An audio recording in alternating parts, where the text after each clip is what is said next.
I've been with Peter Laurie for 5 years, but I've only been a canary who can't see the light. He was engaged to a well-connected girl, and then contemptuously told me that I was not worthy of him. But when I died, Peter Laurie seemed to go crazy, and found a lover who looked like me, as a stand-in. As a result, I possessed this lover by accident. I became my own stand-in. 3 years after my death, my remnant soul had nowhere to go and was sucked into a girl by a strange suction. When I opened my eyes, I realized how weak the body was. The blood on my wrists was all over the ground, and I didn't even have the strength to get up. After resting for a long time, I slowly propped myself up, and the bedroom was dark all around, and the gray duvet was faintly warmed by the orange light, but it still seemed very lonely in this quiet night. Just as he was distracted, there was a sound of the door opening,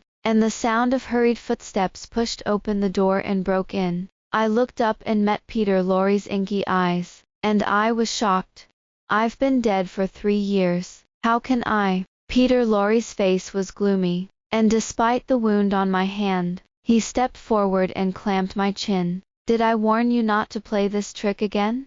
You should be glad to have eyes like hers, or I wouldn't care if you live or die." His jaw hurt from him, but I was so shocked that I didn't know how to react for a while. When Peter Laurie saw my eyes, he seemed to be stabbed, and his tall body actually stumbled slightly. Then his expression became even more fierce. "Don't show that kind of expression. You're just a stand-in, and you deserve to be like her." My expression remained the same, and he stepped back as if his hands had been burned, and slammed the door in embarrassment. "What's the situation?" I gritted my teeth and stood up, reaching for the small mirror on the table, and taking a look at it. The girl in the mirror is very beautiful, with a palm-sized face and delicate facial features, but she looks a little pale after losing blood. But what made me chill was those eyes. Those eyes were almost identical to mine, with thin pink eyelids and slightly raised corners. Peter Laurie used to force me to look at him when he was making out with me, and then he leaned over and kissed my eyelids and said hoarsely, "Mamie Lewis, your eyes are beautiful." However, anyone who has been dead for 3 years and sees these eyes exactly like their own will have a chill down their spine. I suddenly remembered what Peter Laurie had just said. "You should be glad you have eyes like hers. You're just a stand-in, and you deserve to learn from her." I suddenly felt ridiculous. Could it be that she was the one he said? Is it me?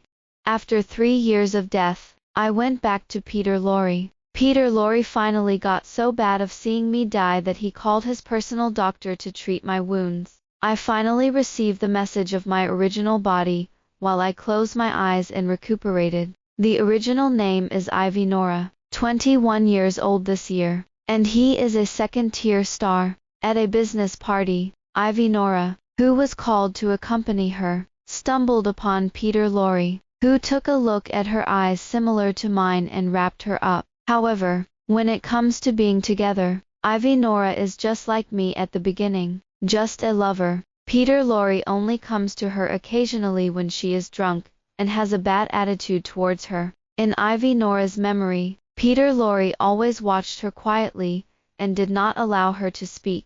"You don't talk like her." That's what he said. However, Ivy Nora is different from me. She has a high spirit, she always wants to climb up, and she can't stand being used as a stand-in for the disgrace. She wanted to get on top and really get Peter Laurie in her hands, so she died every once in a while, threatening Peter Laurie to kill himself if he didn't come to see her again. Ivy Nora had tried to swallow sleeping pills before, and went to the 38th floor to threaten Peter Laurie to jump off the building, this time cutting his wrists. It's just that she didn't go back and forth again and again. This time she probably drank wine, and she didn't count, and she really cut herself to death.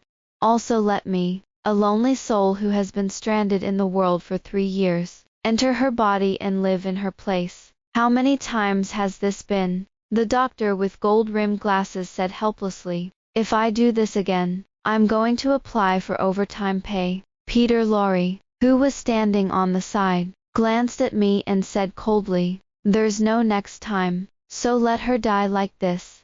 That being said, Peter Laurie stayed in the evening. It was late at night, and I couldn't help but move slightly, turning to look at Peter Laurie. Compared to 3 years ago, he has changed a lot. The original stunned energy has disappeared, replaced by the stability and maturity between the eyebrows and eyes. Obviously, the facial features are still like that, but the temperament has completely changed. I still remember the first time we met. I was riding a shared bike, and he followed me for 5 streets, panting and stopping my car, frowning and looking vicious. It doesn't look like he's here to talk. It's like he's here to rob. Then he looked up, beads of sweat on his smooth and white forehead, and grinned at me with a mouth full of white teeth. "Hey, leave a contact information, shall you?" I was taken aback, and I always felt that if I said no, he would hit me in the next moment, and I trembled to give it. Peter Laurie is very in love, although the first meeting was not so good, but then he was very nice to me. He would take me to watch butterflies in Butterfly Valley, walk hand in hand in the fluorescent sea at night, and carry me skydiving from behind, asking loudly if I wanted to be with him. He was in his early 20s, domineering and nave. "If you don't promise me, I won't pull the parachute, and we'll just fall to our deaths." In the wind whistling in my ears, I could still hear my own heartbeat. I don't know if it's scared or excited. My mind went blank and my face burned hot. Good. It's wonderful when you're in love. And Peter Laurie takes great care of me. Although she is a little arrogant, I really felt happy at that time. Sometimes I'm so happy that I feel like it's all stolen and that sooner or later I'll have to give it back. I didn't expect it to be a prophecy.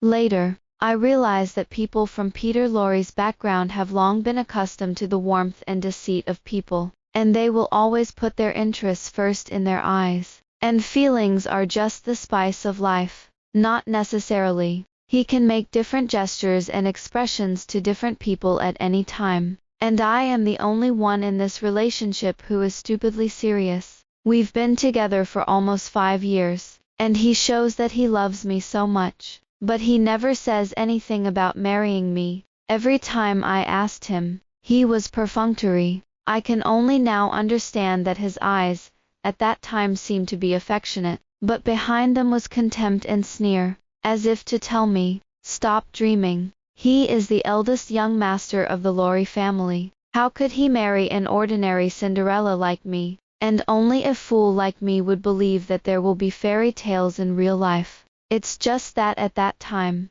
my eyes were full of him, and I couldn't see clearly. It's funny to say that the news of Peter Laurie's engagement is what I saw online. On his birthday, the news of his marriage to Belle's eldest daughter, Prudence Belle, directly swept the hot search. Is talented and beautiful? And there is an overwhelming applause on the internet. I remember how I got home that day, except that Peter Laurie sat on the couch and smiled at me, and beckoned me to sit on his lap. It's as if nothing happened. I looked at him blankly, and asked him what was going on online. I think maybe it's a misunderstanding. He loves me so much. How can he be engaged to someone else? Peter Laurie didn't care. Business marriages. You know, it takes a few partners to do business to our level. He didn't care. And I said in a dumb voice, "What about me? So what am I?" Peter Laurie laughed and pulled me into his lap, and played with my hair with his fingers. In the past, I liked his intimate little gestures, and I felt that I could feel his love for me from inside. But now, listening to his words in my ear, I only feel chills all over my body. Let's continue to be together. Only then did I realize that the character he had left for me was called lover, the kind that can't see the light. My voice began to tremble. Peter Laurie, what about our children? That kid was the secret surprise I was going to leave to him. It was only a little over a month before I wanted to tell him about his birthday, when I thought we loved each other so much that Peter Laurie would love this child. What kid? Peter Laurie frowned imperceptibly, and then coaxed me nonchalantly. We don't want children. I don't want a stinky boy to rob you with me. Just the two of us are fine. What about you and Prudence Bell? I whispered. Don't you want children too? Peter Laurie was a little impatient when I asked him, but he still patiently explained. I'm sure I need an heir, but don't worry, I don't like her at all. I'll be back with you often. I reacted for a moment, covering my face and laughing miserably. I see, so you don't want children. You just don't want my children. Peter Laurie frowned and put his hand around me. What nonsense. Can you be a little better? I'm tired of talking about business outside. At that time, he still coaxed me, thinking that I would accept all his decisions as obediently as I had every time before. At another business party, I asked my boss to take me there. I had already made up my mind to leave Peter Laurie, but I wanted to see what the girl who was going to marry Peter Laurie would be like. I don't mean anything malicious, I just envy her. When I got to the banquet, I saw Peter Laurie and Prudence Bell at a glance. She is even better looking than the photos on the internet, full of luxury raised with money since childhood, white skin and beauty, slender figure, standing under the crystal chandelier shining a little dazzling. When I'm with Peter Laurie, it's like a prince and princess at a dinner party. I smiled wryly at Peter Laurie, but his face sank suddenly, and the smile disappeared instantly. When he passed by me, he didn't squint, as if he never knew me as a person. Prudence Bell noticed me and asked Peter Laurie with a smile, Honey, who is this? I see he's been staring at you. Peter Laurie glanced at me, a subtle hint of disdain in his eyes. I don't know. Now that anyone can come in, I'll have the security guard kick her out in a moment. Let's go. We have to make a toast. Prudence Bell's red lips curled into a sarcastic smile as she pulled Peter Laurie away. I stood still, the bitter cold creeping up my spine as I watched the familiar man. We had spent countless nights embracing each other, tracing each other's silhouettes. But now, he's so strange that I don't recognize him. When I came home in the evening, Peter Laurie blackened my face for the first time, and he grabbed my arm and questioned me fiercely. Mamie Lewis, I didn't fucking expect you to be this kind of person. You think I'm going to marry you if you force me like this? Do you know what the media will say if you are photographed today? The company's stock price will plummet. I opened my mouth and whispered, I didn't. I just want to see what the girl who will marry you looks like, even if it makes me miserable. Peter Laurie, who was furious, didn't listen to me. His dark eyes stared at me, and he didn't choose what to say. You don't look at yourself if you're worthy.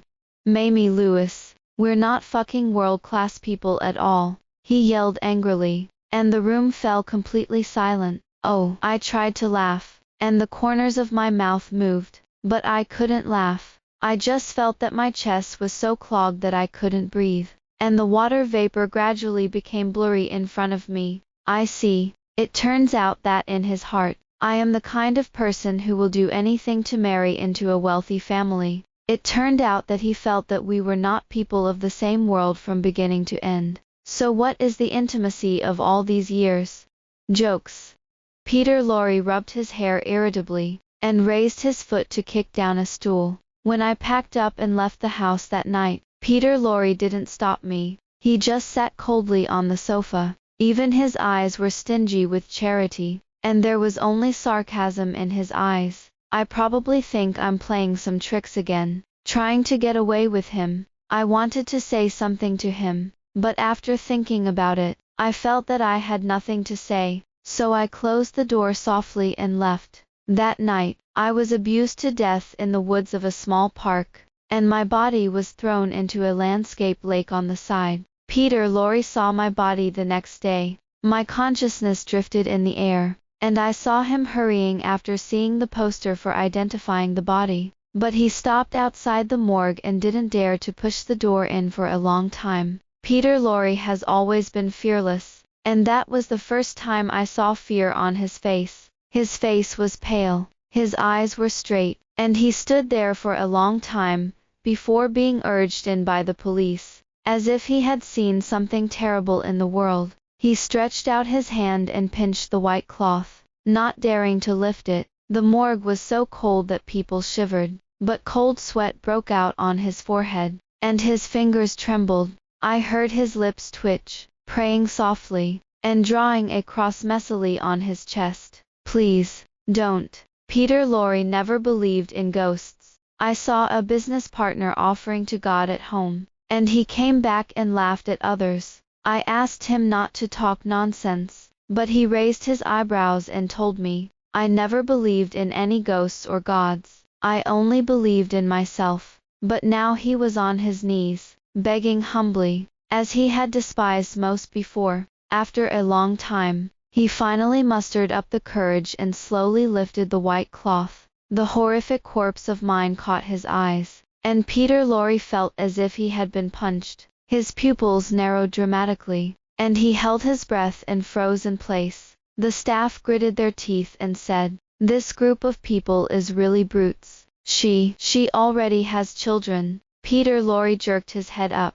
The blood on his face faded in an instant. He couldn't support it. His body fell to the ground in embarrassment, and before he could make any expression, tears fell uncontrollably. He just sat motionless like a stone sculpture. It was a long time before a hoarse wail of blood-soaked despair came from the morgue, which was unbearable to listen to. I felt an indescribable rush of happiness in my heart. The last time we met, he didn't even look at me, and even the last words he left me were humiliating. When he thought about it, he would have regretted it so much that he wanted to kill himself. Right.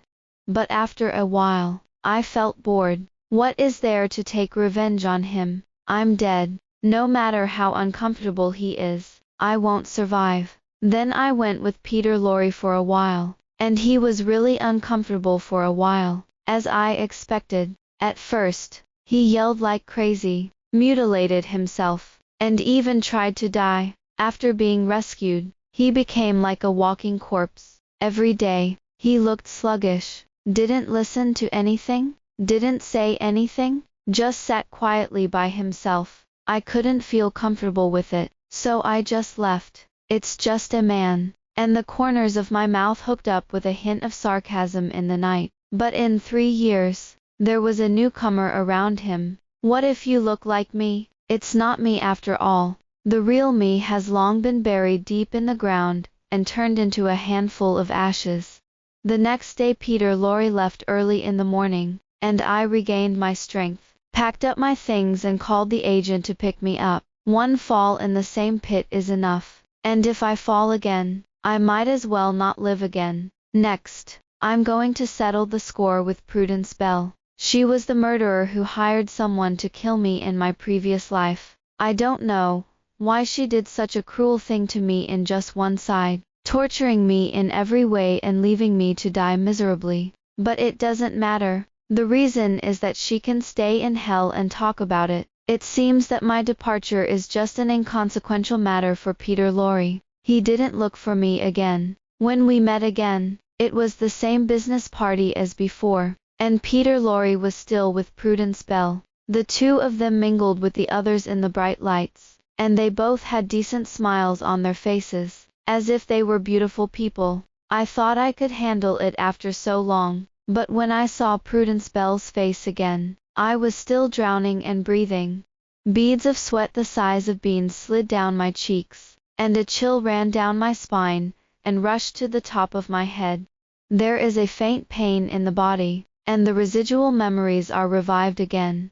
The men's filthy bodies, disgusting teasing, and unbearable tactics left bleeding wounds on my body. I passed out in pain, and woke up from torture, and in the endless agony I had dried up my tears, and even begged them to kill me. At the time, I thought it was just my bad luck to meet these people, but I don't know how long later, when my consciousness began to blur, I saw a woman faintly appear in front of me, obscured by the blood on her eyes, and I couldn't see clearly, but the voice was familiar, and she had just asked me today, "Peter Laurie, who is this? I see he's been staring at you." Prudence Bell leaned down. She seemed pleased with my miserable situation. There was a hint of malice in her eyes, And she smiled. You've got someone you shouldn't. This is your punishment. I was speechless and could only watch as the men put on their clothes and carry my body as if they were carrying some kind of garbage into the lake. Whoa. After a burst of water, I completely disappeared from this world. I later investigated the case back then, but no one reported it. The police found a suspect based on the clues left at the crime scene, but the suspect was a mentally ill person who could not be held criminally responsible at all, and was finally put in a mental hospital. That's the scapegoat Prudence Bell had found. Now goodbye to Prudence Bell. Her beautiful face looks like a demon in my eyes, and I can barely restrain myself from going up and killing her. I took a few deep breaths, trembling and forcibly suppressing the surging hatred in my heart. It's not time yet. Sooner or later I will find the evidence and make her pay. The air in the banquet hall was so stuffy that I went up to the roof alone to breathe. I didn't expect Peter Laurie to be with Prudence Bell, and when I died, I saw how much he loved me. It turns out that he is still with this murderer who killed me, and the person I once loved the most and the person who killed me. You and me. How ridiculous. Suddenly, a low voice came from behind him. Have you had enough? I turned around and Peter Laurie was standing behind me, looking at me with a blank expression. My nails couldn't help but dig into my palms, stinging with blood, and hatred overflowing like venom. Peter Laurie was unaware of it, frowned, and said, "It's almost over, and it's boring. I told you at the beginning. I just crossed the line because these eyes of yours were with you." I didn't say a word, and looked at him coldly. Peter Laurie was a little impatient. "Why don't you speak?" I looked at him for a moment and smiled. "No, I just figured it out. I have money and beauty. Why hang myself on your tree? You're good, but I'm not without a better one. I'll set you free. Get out." As if he didn't expect me to say that, Peter Laurie was stunned. "Ivy Nora, you're coming with me." "Okay." He tugged at his lips, his eyes cold. "And then you don't come crying and shouting to me." "How so?" I walked slowly towards him, and there was a smug look in Peter Laurie's eyes. As I passed by him, I tilted my head and whispered, "After all, we've never been of one world, have we?" The wind and snow whistled past me, but I knew Peter Laurie must have heard what I said. His expression froze for a moment, then his face turned completely gloomy, and he stared at me deadly. Then he jerked out his hand to grab me. "What did you say?" I dodged his hand and smiled at him, and Shirin went downstairs. In the second half of the banquet, Peter Laurie's face was ugly. He clutched a cup in his hand, and the back of his hand was bulging. I knew that my words evoked a secret pain in his heart. Those were the last words he left for me before I left this world. In the days that followed, he was bitter countless times because of this sentence. When I first died, Peter Laurie was already in a very bad mental state, and in order to enlighten him, his friends advised him, "You want to be open. You two aren't from the same world. You're both with Prudence Bell. Don't be so uncomfortable." I've never seen Peter Laurie so crazy. He didn't have a single expression on his face, and slowly looked up at his friend. His friend was furious by him. "What's wrong?" Peter Laurie didn't say a word, but slammed his fist in the face, knocking him to the ground on the spot, and then threw his fist like a madman on top of him, as if to beat him to death. Everyone on the side was terrified, and 5 or 6 people finally pulled Peter Laurie up, who looked like a madman. His hands were covered in blood, and he didn't know if it was someone else or his own, but it was obvious that he was beating others. But he staggered back a few steps as if he had been beaten, and whimpered with red eyes. There was a heart-rending despair in the voice, and although I was only conscious at the time, I couldn't help but feel like I was shedding tears. I knew he hated himself for telling me that. This sentence is a pain that he will never touch in his life. Ivy Nora has saved a lot of money over the years, and I took all the money out to start an investment company. I studied finance before, and I also learned a lot of business knowledge from Peter Laurie in the past few years. and after finding a few professional managers in the United States, the company has also opened well. While I was looking for someone to investigate the case, I began to secretly acquire some low-cost risk asset packages, and I began to contact Prudence Bell's company by picking out some of them that were sure to make a profit. The reason why Prudence Bell killed me, I've figured it out these days. It turned out that the business marriage between her and Peter Laurie was not as ordinary as I imagined, and Prudence Bell had always liked Peter Laurie to the point of madness. She and Peter Laurie had a history where they were kidnapped together as children. Peter Laurie gave her the only chance to escape, and he was captured by his kidnappers. The situation was dangerous, and he would have been tortured to death if the police arrived a little later. However, Peter Laurie was born with a big grin, and after being rescued, he did not leave any psychological shadows. But Prudence Bell has had a different obsession with him since then. The so-called marriage was actually facilitated by her. She had already investigated my relationship with Peter Laurie, and at first she probably thought that Peter Laurie was just playing, and after a while we broke up. I didn't expect that after so long,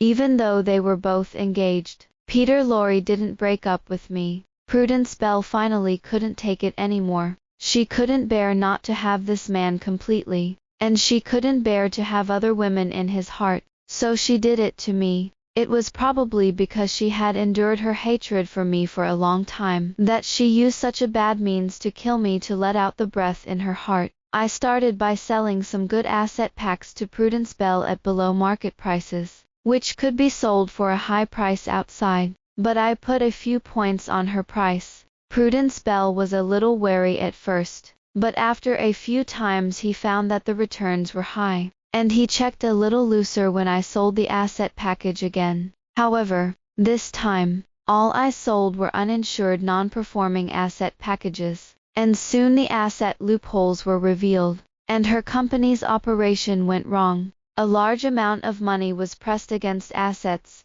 that could not be recovered. The capital chain began to break, and Prudence Bell's company was crumbling. That's when Mr. Bell stepped in, and Bell's family moved money from elsewhere to fund her, and Prudence Bell's company began to come back to life.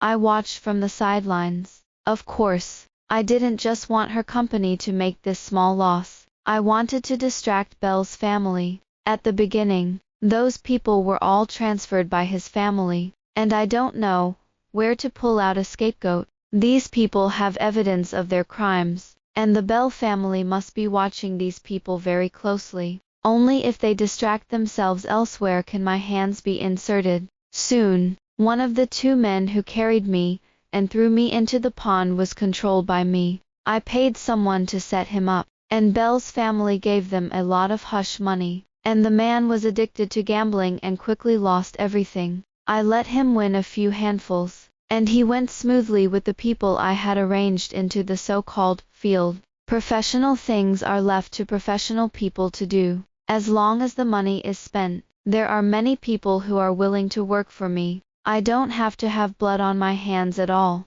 and they'll find a way to get the news to me. By the time I arrived, the man was already lying on the ground, unable to run away from the ropes. Obviously, from the outside, he had no scars on his body, but his expression was dull, like a fool, and only when someone came in he was so frightened that he was like a madman, and even frightened into incontinence. When I saw this man again, I thought I would not be able to hold on, because the atrocities that were inflicted on me that night were even horrific, and these people have long since annihilated humanity. But I still held on, and I walked over, my voice suppressing a slight tremor. "Do you have any evidence of Prudence Bell's murder?" The man looked up in horror. He was slumped in filth, his lips trembling. What kills? I don't know." I calmly beckoned to the person next to me. "He's too hard. Let him soften it." The man in black wearing a mask stepped forward. The man on the ground was frightened, and his face was full of tears, and he screamed like a breakdown. I say, don't let them come, please." I waved my hand, and the man in black fell back from where he was. I have. When they asked us to kill a woman, I was afraid that the Bell family would turn their faces and not recognize anyone and kill us. So I secretly recorded a video, and the USB drive was. He clenched his teeth. It's at the base of my hometown. I never thought that I would be able to get such fatal evidence. Where is your hometown? I forced my body steady, grabbed him by the collar and gritted my teeth. He sobbed, in Anxian County, Kingshi Anxian County.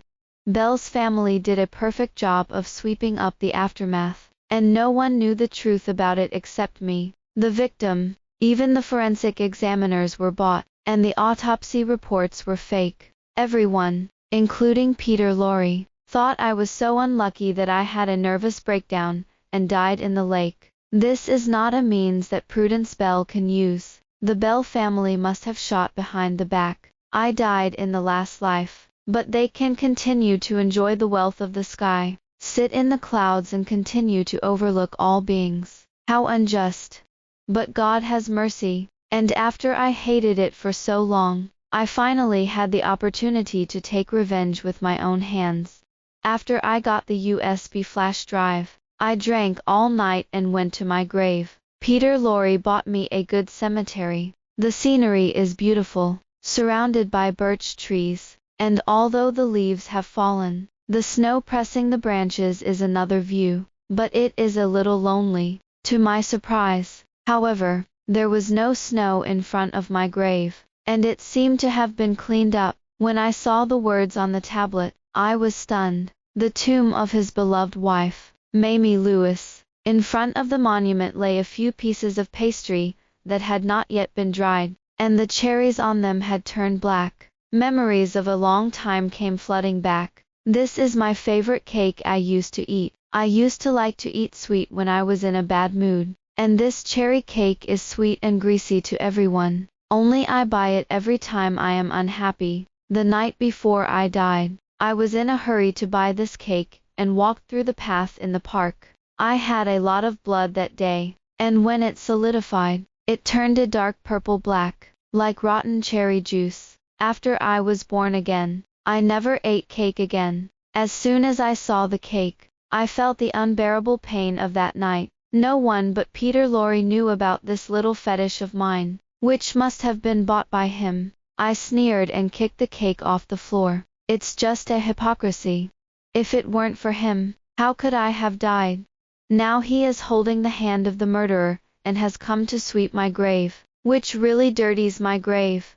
Exhausted, I didn't care if the floor was clean or not. I just sat on the floor and opened the beer in my hand. When he went out with Peter Laurie in his last life, his friends liked to drink red wine. Many of those second generations have wineries at home, either in France or in Italy. Talking about red wine, the sky-high price of 82-year-old Lafite in the eyes of others is just ordinary goods to them. I'm an orphan from a welfare home, and I barely drank much wine before I was with Peter Laurie, let alone understand it. When we went out to party together, his friends laughed and commented on me, laughed at me for drinking beer too low, and always chased me when they knew I didn't understand, maliciously appreciating my embarrassment. I was blinded by love at the time, and only now do I remember that Peter Laurie was smiling and standing with them, and looking at me blushing. But he didn't say a word. He had already drawn a line with me, but I was too stupid to understand at the time. Later, I went out of my way to learn red wine for him for a while, trying to fit in with his circle. It's only now that I understand that the circle is not about wine and beer, but about capital. If you have money, you will drink garlic water, and others will only feel elegant. I was ridiculously stupid back then. Now I figured it out. What bullshit red wine and beer. Now I can drink whatever I want. I pulled open the tab of the can with one hand, raised my head and took a sip. The cold beer ran down my esophagus and into my stomach, and I was so cold that I was forced to tears. I wiped my face and choked up. I'm sorry. I was so stupid. For a man, love is in, time is in, and even life is in. I didn't want to cry, but the tears couldn't stop pouring out. and the fear, sadness and unwillingness that I had been dead for so long finally broke out at this moment, and I buried my face in my knees and cried, "Mamie Lewis, why do you think I'm so stupid?" The snow was falling, and there was the sound of footsteps, stepping on the snow behind him. I turned my head with tears in my eyes, and behind me Peter Laurie stood there for some moment, with snow on his head and shoulders and a dark look in his eyes. He looked at the beer bottles all over the floor, and then at my tearful face, his voice trembling slightly in the wind and snow,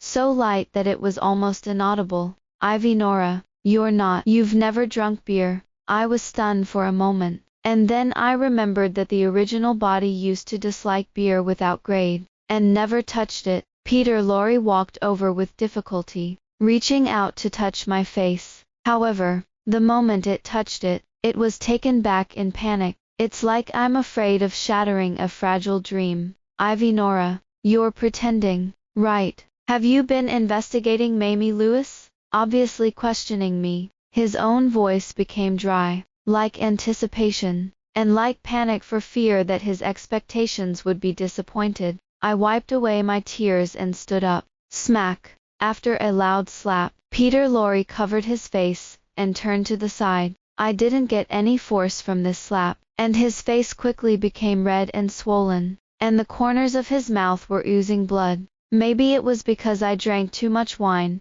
and there was nothing left in my head, only monstrous hatred. "Peter Laurie." There were tears in my voice. "How can you still be with Prudence Bell? Do you know? I didn't go on. He's already Prudence Bell's fiancé, and what am I? A pathetic stand-in, or a forgotten dead? Now tell him, which side will he be on? He didn't choose me when I was alive, so would death be heavier in his heart? I have already done it once, and will never do it a second time." Peter Laurie's eyes were red, and he stepped forward and grabbed my shoulder, looking crazy. "Tell me, how do you know that, Ivy Nora?" he repeated. "How can you drink beer? You never drink beer. He roared. "Who the hell are you?" My shoulders were choked, and Peter Laurie was still waiting for my answer, staring at me as if my next word was going to decide his life or death. I laughed miserably. "Who am I? I'm Ivy Nora." "Peter Laurie, why would you ask such a stupid question?" "I won't tell him. I don't want to dwell on him anymore." Peter Laurie took a step back, his face pale. I threw the can to the ground and turned away. He stood behind me for a long time, and there was an untouchable chasm between us, in the wind and snow. This tape alone is not enough. In addition to that, I used all my power to find evidence of Bell's crimes. The more powerful Bell's family is, the more opponents and mortal enemies there are. Money is really a good thing. As long as you are willing to spend money, you can get anything. By bribing the top management of the Bell family, I was able to obtain the Bell's criminal record of bribery, tax evasion, and providing false accounting reports, and the videotape. I also thought about the best time for it to appear. Soon, the news of Peter Laurie and Prudence Bell's marriage suddenly spread. Prudence Bell also sent me one. She should have investigated the fact that Peter Laurie was with the original body a long time ago, but she knew that Peter Laurie didn't love him, and it was just a shame to say it, and maybe it would make Peter Laurie disgusted with her and tear up the marriage contract. If I hadn't broken up with Peter Laurie when I came back, I might have been murdered by him. Now that she's sending an invitation, she probably knows that Peter Laurie and I have broken up, and she wants to show off in front of her rival. Just right. I also have a wedding gift for her. I was still in a trance, and the agent spoke. She knew what was going on between the original body and Peter Laurie, and said with a hesitant expression, "Ivy Nora, why don't you go?" I looked at the invitation. The red brocade is embroidered with gold thread, on which the names of Peter Laurie and Prudence Bell are juxtaposed. There are many auspicious words written next to it. What a God-given good fate, growing old together and the like. "Of course I'm going," I chuckled. "Why don't you go?" "I'm going to see how happy they are, And then I'm going to see how scared they are. I'm going to let them fall into hell at their happiest time. The episode in the cemetery that day did not bring any changes to the wedding, and the wedding went ahead as promised. Both families have amazing financial resources, and this wedding is a grand wedding of the century. The huge ballroom was filled with countless crystals, each of which had been flown in from the Czech Republic and sparkled brightly. There are large patches of pink roses everywhere, like a sea of dreamy flowers. Peter Laurie is still as good-looking, even more handsome in a suit, and everyone praises Prudence Bell for her talent and beauty when she stands with her. I stepped forward and put the red envelope in the box, smiling and blessing. Congratulations on your newlyweds, and I wish you all 100 years together. Peter Laurie looked at me with a complicated look in his eyes, as if he wanted to say something, but couldn't. Prudence Bell gave me a smug look, her face full of victorious disdain. I curled the corners of my mouth and walked into the ballroom. The orchestra played an elegant wedding march, and Prudence Bell appeared in a grand wedding dress. I heard that this wedding dress was custom-made in France, with thousands of real diamonds set on it, completely hand-sewn, and the construction period took more than a year. She slowly stepped onto the stage, looking at Peter Laurie on the stage. Her eyes were full of happiness and even overflowing, and her eyes were slightly red with excitement. Peter Laurie held out his hand to her. I couldn't help but clench my fists in the audience. My nails pinched into my palms, but I didn't feel any pain, and the smile on my face was a little distorted. Bell's family is very pompous, and this wedding is not only rich but also invites many celebrities. Countless paparazzi reporters are shooting like crazy. They just want to record this grand wedding, the marriage of a wealthy family in real life. What a good opportunity for family publicity. The master of ceremonies finished the blessing and asked Prudence Bell with a smile, "Bride, do you want the man in front of you to be your husband and make a marriage contract with you? Love him, care for him, respect him, accept him, be faithful to him until the end of your life, whether you are sick or healthy, whether you are poor or rich, or for any other reason." Prudence Bell exclaimed, "I do." The master of ceremonies turned to Peter Laurie again. "Bridegroom, do you want the woman in front of you to be your wife and make a marriage contract with you? Love her, whether sick or healthy, poor or rich, or for any other reason, and love her, care for her, respect her, accept her, and remain faithful to her until the end of her life." Peter Laurie was silent. Prudence Bell's face flushed with blood, and she stared at Peter Laurie intensely. There was silence in the scene, and everyone looked at the stage in surprise. After a long time, Peter Laurie finally opened his lips hesitantly. "The wedding march at the scene is at its climax." He didn't finish his sentence, and the rest of his words were interrupted by a fierce voice. On the huge screen behind him, the beautiful photos are switched to the shaky and blurry murder scene. The woman was covered in blood, and she couldn't find a good place, and the blood clots on her eyes made her eyes unable to open, and she could only let out a weak breath without a sound, like a dying animal. The man on her body poured out furious lust frantically, and raging smiles filled the surroundings. There was an uproar at the scene.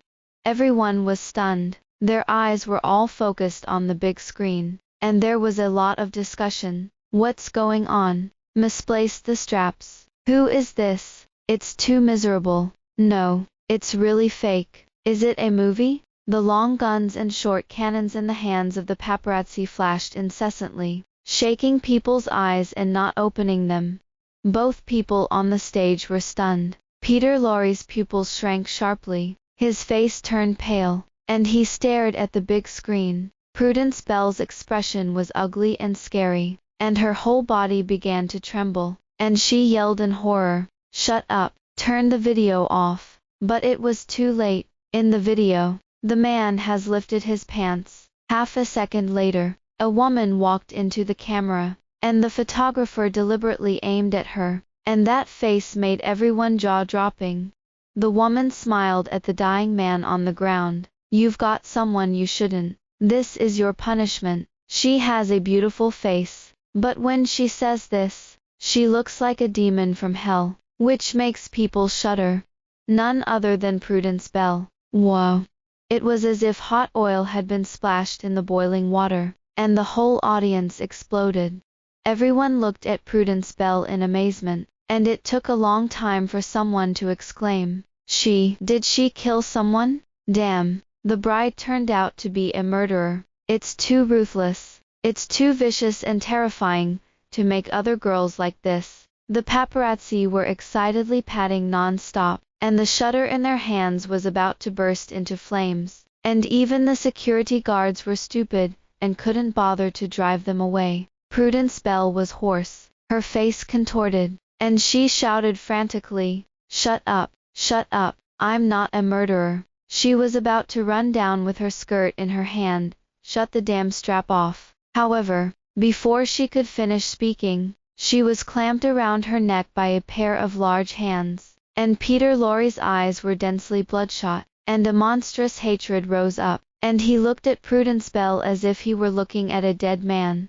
You killed Mamie Lewis. He gritted his teeth and squeezed out between his teeth word by word. You killed her. I'm going to kill you. His hand slammed into it, and Prudence Bell was pinched so that her eyes bulged and her face turned so blue that she couldn't say a word, so she could only break Peter Laurie's hand desperately.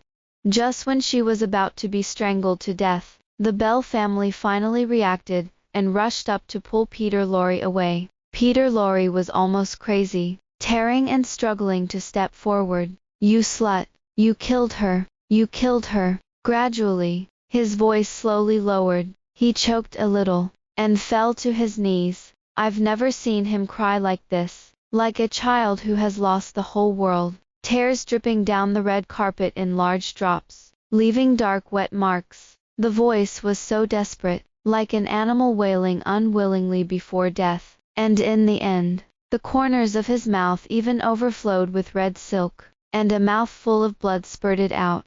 The audience was in a mess, and the guests probably encountered this kind of wedding for the first time. First the video of the bride killing was released, and then the groom suddenly turned his face and wanted to kill the bride. Not to mention that these two are characters with heads and faces. How ridiculous is this? No one left. Everyone was eager to rush to the front line of eating melons. Everyone was concentrated, and from time to time they exchanged heads. The scene was simply a mess of porridge. Mr. Bell angrily commanded the security guards to drive the reporters out, but these reporters were willing to give up, and they were scurrying around to shoot the whole scene. In the midst of the chaos, I put on my sunglasses and left quietly, happy. This is my great gift for your newlyweds. I wish you all eternal life and eternity, and you will be haunted by nightmares and will not be able to break free. The matter was so big that it exploded the hot search 3 hours later. All the big V's, marketing accounts, and news are forwarded in one go. The eldest lady of the Bell family turned out to be a murderer. Pound. Prudence Bell kills Pound. Pound 2 marriage wedding live video. Pound. Bell's family is indeed very powerful, but it is only in this 1/3 of an acre, and it is impossible for so many people to give face to each one. Prudence Bell was taken away by the police that day. Bell's company's stock price fell directly.